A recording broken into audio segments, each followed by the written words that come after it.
Let's do a tour of the new Panasonic Lumix S5 Mark II, and I'll also compare it against the original S5 and let you know what's been changed. Taking a look at the S5 Mark II next to the original S5 from the front, they both look like they take up the same physical footprint as each other. Turning them to the side is where you'll notice the S5 Mark II is slightly thicker. Weight-wise, the S5 Mark II is only 20 grams heavier than the original, even though the body is a tad chunkier. They still feel quite the same in the hand overall. The first of the S5 Mark II new features is a full-size HDMI port versus the micro HDMI that you can see on the original.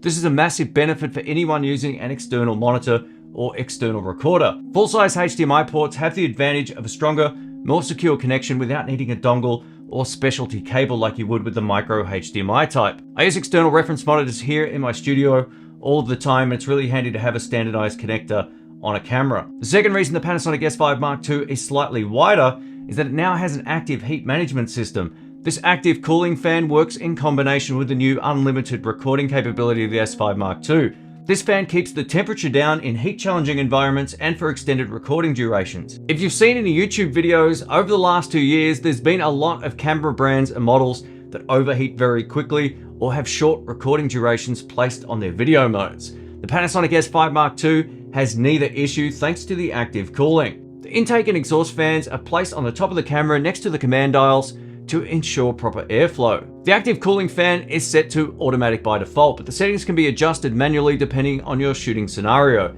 Panasonic did a great job at cramming in all of these professional features into a compact, full-frame mirrorless camera body. Another major upgrade on the Panasonic S5 Mark II is the increased resolution of the electronic viewfinder.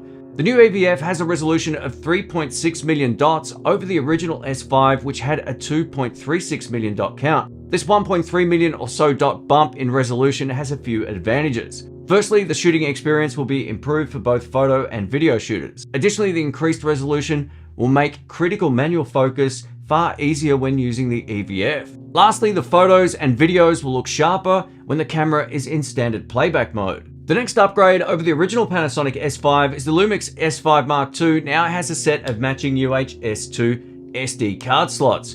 This matching second slot on the S5 Mark II can allow the camera to write to each card at exactly the same speed. This can be invaluable if you're running your dual card setup in backup mode. The last major upgrade with the body design is in relation to the USB-C port on the side of the camera. The Panasonic S5 Mark II can now be powered or charged using a USB-C PD power supply. While you could charge the battery on the previous model, you couldn't run the camera indefinitely with USB-C PD power. This is a welcomed addition, and it's what I'm using right now to power the S5 Mark II in the studio while I film this. Let's take a quick look at the menu system and how to navigate it. The great thing about Lumix cameras is their ability to be used in a way that works for you. You can navigate the menus by using the touchscreen, the dials on the back, the joystick, the top dials, or if you prefer, you can use both hands to get to your favorite options in a flash. You can also easily store your favorite camera features to a custom button. Take this button on the front, for example. By holding it in for about a second, we can map any of the camera's features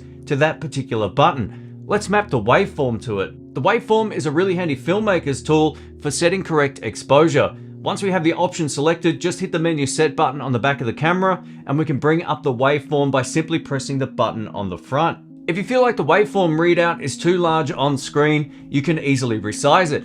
Tap the waveform until it goes yellow and then use these two top dials to resize it accordingly. The Lumix S5 Mark II also allows you to map pre-existing buttons to any feature within that menu system. This makes it extremely customizable for video shooters and photographers. The Panasonic S5 Mark II has a dedicated S and Q option on the command dial. This is a really great way of storing your favorite slow motion settings, for example.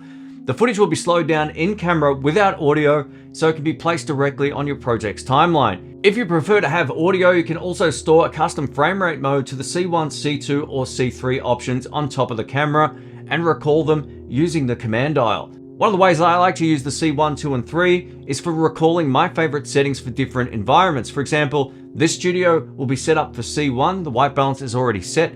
I've got all of my audio settings and picture profile set up. I can then take it into another studio or outdoors, and then I've got a secondary profile that I can start recording with. I don't have to manually go through the camera and set it up each time I change locations. This is a really handy feature, especially for content creators like myself, where I might be working in one of two rooms most of the time. Let's talk about the Lumix Sync app, which connects wirelessly from your phone or tablet to your camera. This app can be used to completely control the functionality of the camera remotely, or to transfer files directly to your phone from the camera without needing a computer whatsoever. Additionally, the app can make upgrading your camera's firmware even easier than it already is. If you own one or more S5 Mark II cameras, you can also back up your settings from one camera and load those exact settings onto another. In the studio, where I use multiples of the same camera type, this is a really handy tool for ensuring each camera is set up correctly.